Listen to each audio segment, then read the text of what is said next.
হতাশা মাদক দিয়ে দূর হয় না। হতাশা দূর হবে, বলে দিব, তিনটা জিনিস, মাত্র তিনটা। কয়টা ভাই? এক, 5 ওয়াক্ত নামাজ। এক কি?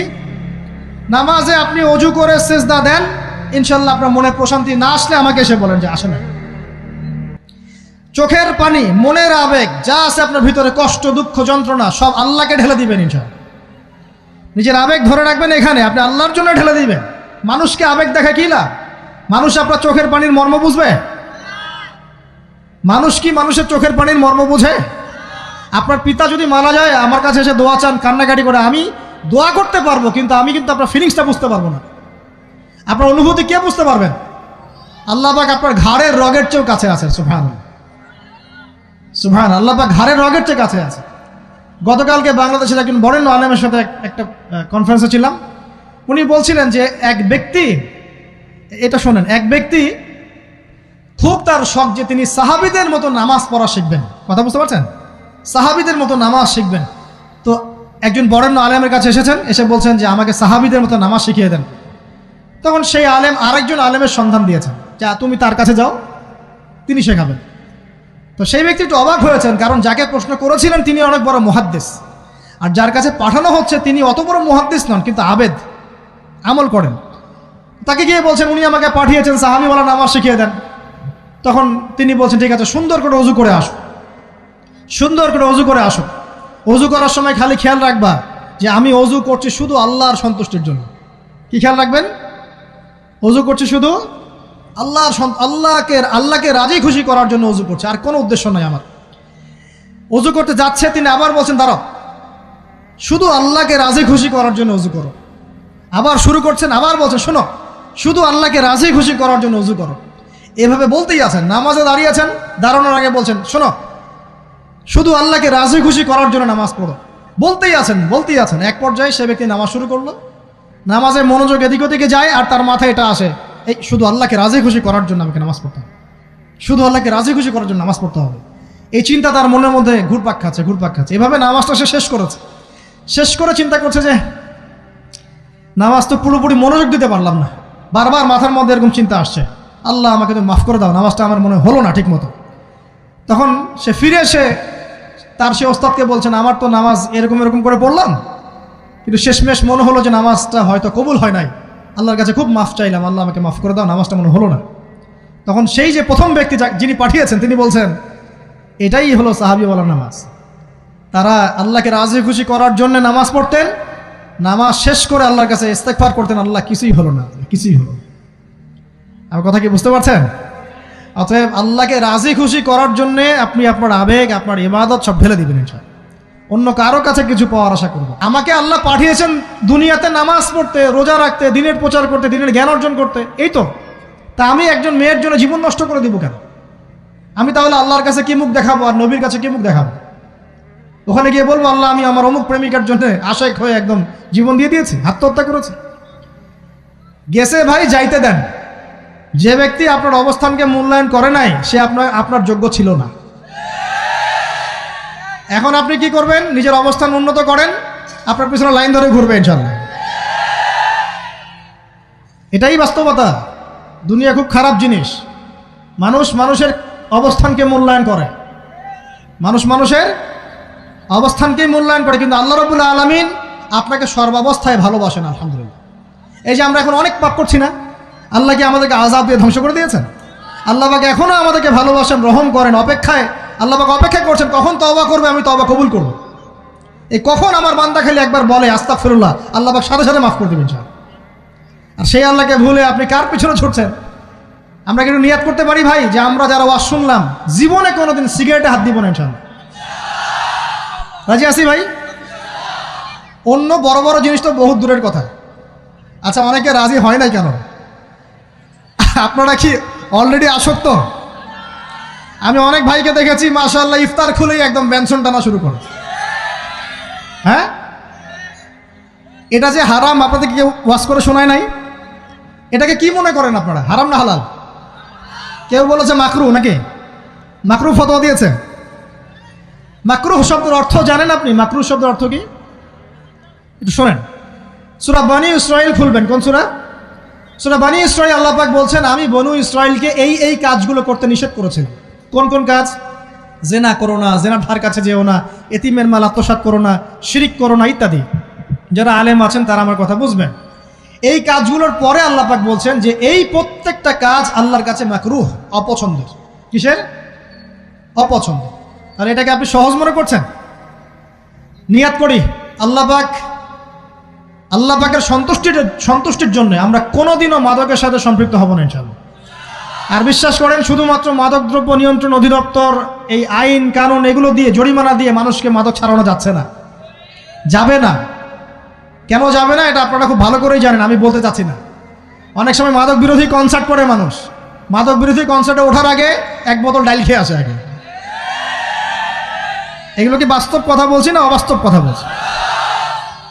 আমাদের যুবক ভাইরা কোশ্চিন কালেও মাদকের ধার কাছে যাবেন না ইনশাআল্লাহ। একটা হাদিস খালি মনে রাখেন, এই হাদিসটা মনে রাখেন। নবী সাল্লাল্লাহু আলাইহি ওয়াসাল্লাম বলেছেন, কেউ যদি মাদকদ্রব্য সেবন করে তার 40 দিনের নামাজ কবুল হবে না। সিগারেট একটা খেয়েছি, 40 দিন নামাজ নাই। এরপর যদি সে তওবা করে আল্লাহ মাফ করে দিবেন। আবার যদি মাদক খায় আবার 40 দিন কবুল হবে না। যদি আবার তওবা করে আল্লাহ মাফ করে দিবেন। আবারও যদি খায় আবারও 40 দিন কবুল হবে না। আবারও তওবা করলে আল্লাহ আবার মাফ করে দিবেন। চতুর্থবার সে যদি মাদক খায়, আল্লাহ রসুল সাল্লাল্লাহু আলাইহি ওয়াসাল্লাম বলছেন, আল্লাহ পাক কিয়ামতের মাঠে তাকে তিনাতুল খাবাল পান করাবেন। কি পান করাবেন?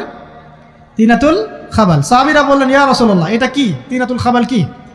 নবী সাল্লাল্লাহু আলাইহি ওয়াসাল্লাম বলছেন, এটা হচ্ছে জাহান্নামীদেরকে আযাব দেওয়ার পর তাদের রক্ত মাংসের যে পুঁজ বের হবে, এই যে ড্রিঙ্কস, জাহান্নামের হার্ড ড্রিঙ্কস, এই ড্রিঙ্কসের নাম হলো তিনাতুল খাবাল। আল্লাহ পাক আমাদের সবাইকে মাদক থেকে বাঁচিয়ে রাখে। আমল হচ্ছে কোরআন তেলাওয়াত। যে ব্যক্তি কোরআন তেলাওয়াত করতে পারে নিয়মিত, তার মনের মধ্যে এই হতাশা, এই ভীরুতা, এই কাপুরুষতা কিচ্ছু আসবে না ইনশাআল্লাহ। আমি গ্যারান্টি দিচ্ছি আপনাকে, হতাশা আসবেই না আপনার মনে যদি আপনি কোরআন বুঝতে পারেন। কোরআনের একটা আয়াত নিয়ে কোনো সময় দেখা যায় 2-3 ঘন্টা সময় পার হয়ে যাচ্ছে, আয়াতটা ছেড়ে সামনে যেতে পারছি না। কোরআনের ভিতরে ঢুকলে আপনি দুনিয়ায় ভুলে যাবেন কি হচ্ছে আশপাশে।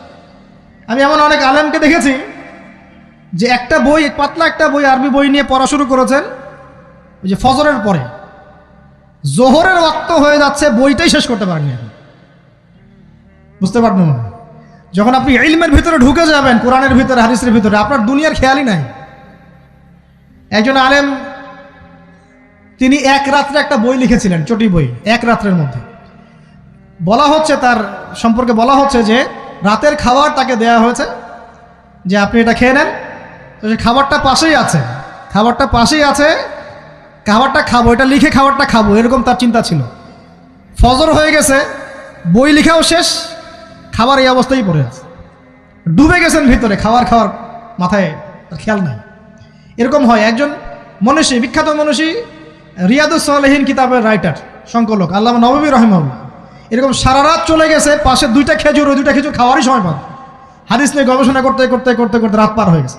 আমি বলতে চাচ্ছি, যখন ইলমের ভিতরে, কোরআন হাদিসের ভিতরে ঢুকে যাবেন, আপনার দুনিয়ার খেয়াল আপনার চলে যাবে ইনশাআল্লাহ। এই টেনশন, হতাশা, এই সেই বাদ, তখনই আল্লাহ পাক আপনাকে তার পক্ষ থেকে রহমত দিবেন, বরকত দিবেন, আল্লাহ আপনার দুনিয়ার কাজগুলো করে দিবেন ইনশাআল্লাহ। তখন দেখবেন কেউ আপনার দুনিয়ার ওই কাজটা করে দিয়েছে, কেউ ওই কাজটা করে দিয়েছে, কেউ বাসায় খাবার পাঠিয়ে দিয়েছে, আল্লাহ পাকই এগুলো করাই দিবেন ইনশাআল্লাহ। তো প্রিয় ভাইরা, মাদকে যাবো না আল্লাহর কাছে আসবো? 2 নাম্বার কোরআন তেলাওয়াত, 3 নাম্বার আল্লাহর জিকির। 3 নাম্বার কি ভাই? আল্লাহর জিকির। চলতে ফিরতে সব সময় মুখ চলতে থাকবে, মুখ না চললেও মনে মনে মন তাজা থাকবে, মনে মনে জিকির হতে থাকবে। মনে মনে জিকির করতে পারেন? মুখ নড়বে না, কিন্তু মনে মনে আপনার একটা জিকির হতে থাকবে, সুবহানাল্লাহ ওয়া আলহামদুলিল্লাহ, লা ইলাহা ইল্লাল্লাহ, আল্লাহু আকবার। পারা যাবে? পারে। মানুষের মন কখনো চুপ করে থাকে না, কিন্তু মানুষের মন অলওয়েজ কিছু না কিছু চিন্তা করতে থাকে না, যতক্ষণ না ঘুমায় মানুষ। তো প্রিয় ভাইরা, বেশি বেশি জিকির করবো, সুবহানাল্লাহ, আলহামদুলিল্লাহ, লা ইলাহা ইল্লাল্লাহ, আল্লাহু আকবার, লা হাওলা ওয়ালা কুওয়াতা ইল্লা বিল্লাহ, এগুলো চলতে থাকবে। আল্লাহ পাক তৌফিক দান করুন, আমিন। আমরা আমাদের সমাজে যুবকদেরকে এরকম টিকটকে দেখছি, অনলাইনে আসক্ত দেখছি, জেনায় আসক্ত দেখছি, পর্নোগ্রাফিতে আসক্ত দেখছি। আমরা দেখছি আমাদের যুব সমাজকে মাদকে আসক্ত, কিশোর গ্যাংয়ে আসক্ত। এইগুলো কি আমাদের কাম্য ছিল ভাই? আমাদের কাম্য ছিল? এই অবস্থায় কি যুব সমাজ আল্লাহ পাকের দিনের পতাকা হাতে নিয়ে আল্লাহর জমিনে দিন কায়েম করতে পারবে কিনা? একটু আমাকে উত্তর দেন দেখি। এখন এই অবস্থায় পারবে? অতএব অবস্থার উন্নতি করতে হবে কিনা? উন্নতির জন্য রাজি আছি কিনা ইনশাআল্লাহ? আমরা চাই কি আল্লাহ পাকের দিনটা আল্লাহর জমিনে প্রতিষ্ঠা লাভ করুক, আল্লাহর দিন সবার ঘরে ঘরে পৌঁছে যাক, আল্লাহ পাকের দিনের যে সৌন্দর্য সবাই সেটাই, এই সৌরভটা সবাই পাক, আমরা চাই কি না? সমাজে শান্তি প্রতিষ্ঠা হোক, আবার সেই রাসূলের মতো যুগ চলে আসুক, আমরা চাই কি না? অতএব আমাদের সবাইকে যৌবনের এই প্রলোভনগুলো থেকে বেরিয়ে এসে আল্লাহ পাকের ইবাদতে আত্মনিয়োগ করতে হবে। আল্লাহ পাক আমাদের সবাইকে তৌফিক দান করুন, বলি আমিন। আমাদের সবাইকে আল্লাহ রাব্বুল আলামিন কোরআন এবং হাদিসের গভীর জ্ঞান অর্জন করার তৌফিক দান করুন, বেশি থেকে বেশি ইবাদত করার তৌফিক দান করুন। আল্লাহ পাক সবাইকে হারাম সমস্ত রিজিক থেকে বাঁচিয়ে রাখুন, জেনা, ব্যভিচার এবং নারীর ফিতনা, মাদক থেকে আল্লাহ বাঁচিয়ে রাখুন। আল্লাহ পাক আমাদের সবাইকে হালাল রিজিক, হালাল সম্পর্ক যথেষ্ট করে দিন। আল্লাহ পাক আমাদের সবাইকে যেন দিনের দাওয়াতের মেহনত করার তৌফিক দান করেন এবং আলেম ওলামার সাথে পরামর্শ করে দিন শেখার এবং বোঝার তৌফিক দান করেন। যুবতী দিনী বোনদের জন্য, এখানে বোনরা আছেন না? আছেন কি না? দিনী বোনরা আছেন? একটা নসিহত দিনী বোনদের জন্য আমি একটা নসিহত করতে চাচ্ছি, একটা নসিহত। আমার এই একটা নসিহত একটু মন দিয়ে শুনুন প্রিয় দিনী বোন। রাসূলুল্লাহ সাল্লাল্লাহু আলাইহি ওয়াসাল্লাম আমাদের দিনী বোনদের জন্য জান্নাতে যাওয়ার একটা ফর্মুলা বলে দিয়েছেন। আমি কি বলবো সেটা? আচ্ছা, রাসূলুল্লাহ সাল্লাল্লাহু আলাইহি ওয়াসাল্লাম বলেছেন আমাদের দিনী বোনেরা, আমাদের মায়েরা, এই নারী জাতি মাত্র 4টা কাজ করলে জান্নাতের যে কোনো দরজা দিয়ে ইচ্ছা প্রবেশ করতে পারবেন। খুশি হন নাই? কয়টা কাজ? মাত্র 4টা। এক, যদি আমাদের দিনী বোনেরা 5 ওয়াক্ত নামাজটা ওয়াক্ত মতো পড়ে, আল্লাহ পাক তৌফিক দান করুন, বলি আমিন।